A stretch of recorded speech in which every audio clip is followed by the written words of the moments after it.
So mga par, sa naging panayam naman po ng ating pambansang kamao Manny Pacquiao sa International Boxing Association, wala pa rin daw konkretong update si Pacman mga idol sa kanyang laban. Kung tuloy ba ito sa January 24 o di kaya totoong rumors mga idol na uusog ito sa March 2026. Ganun pa rin daw mga idol, si Mayweather Jr., Rolando Romero at Lomachenko pa rin daw ang frontliner na posible makalaban ni Boss Manny. Samantala sa tanong sa kanya mga idol, kung papipiliin ba daw siya kung sino ang gusto nito makalaban na UFC legend sa exhibition fight sa boxing sa pagitan ni Conor McGregor o di kaya ni Khabib Nurmagomedov, hindi nga po ng dalawang isip mga idol si Pacman. Mas pipiliin daw nito si McGregor para makalaban nito sa exhibition fight. Simple lang ang dahilan ni Pacman mga idol kung bakit mas pinipili nito si McGregor kumpara kay Khabib. Ang Russian fighter daw kasi mga idol na si Khabib, isang dissenting fighter at isang inspirasyon sa lahat ng mga UFC fighter, kaya ayaw daw siya labanan ni Pacman. Gusto niya daw labanan si McGregor dahil mabunga nga ito mga idol at medyo bastos ito kaya gusto nito patahimikin sa bakbakan. Makikita talaga natin mga boss, nagigil talaga si Pacman kay McGregor. Bad trip talaga si Boss Manny sa maingay na fighter, kaya gusto nito patahimikin si McGregor sa pamamagitan ng pagbugbog nito sa bakbakan.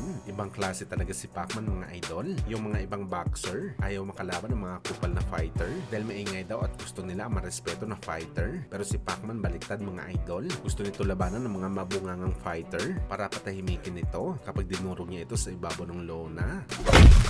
Samantala halos 6 na linggo na nga po mga idol, mangyayari na ang laban ni Naoya Inoue kalaban si Alan Picasso na gaganapin sa Riyadh sa Saudi under sa promotion ni Boss Turki Alalshi, kung saan mga idol, marami pa rin po ang mga boxing experts ang tutubat dito sa laban ni Inoue. Marami daw kasi pwede makalaban si Inoue na malalakas na fighter sa 126 pounds, pero mas pinili daw nito na labanan si Alan Picasso na bagito pa pagdating sa bakbakan. Halata daw mga idol na umiiwas daw si Inoue na makalaban ng mga kalibel nito sa bakbakan. Pinagbasihan ito mga idol ng mga boxing experts. Ang original kasi na plano ng Japanese Monster, pinagkasunduan daw kasi ni Inoue na labanan si Neckball sa buwan ng December, pero pagkatapos binugbog ni Neckball itong si Sam Goodman sa bakbakan nila, biglang pinalitan daw ng Team Inoue si Neckball kay Alan Picasso. Hindi daw tinupad ni Inoue ang kanyang planong laban dahil nakita nito na hindi siya lamang kay Neckball at mas madali lang si Alan Picasso na talunin sa bakbakan kumpara sa WBA Featherweight Champion.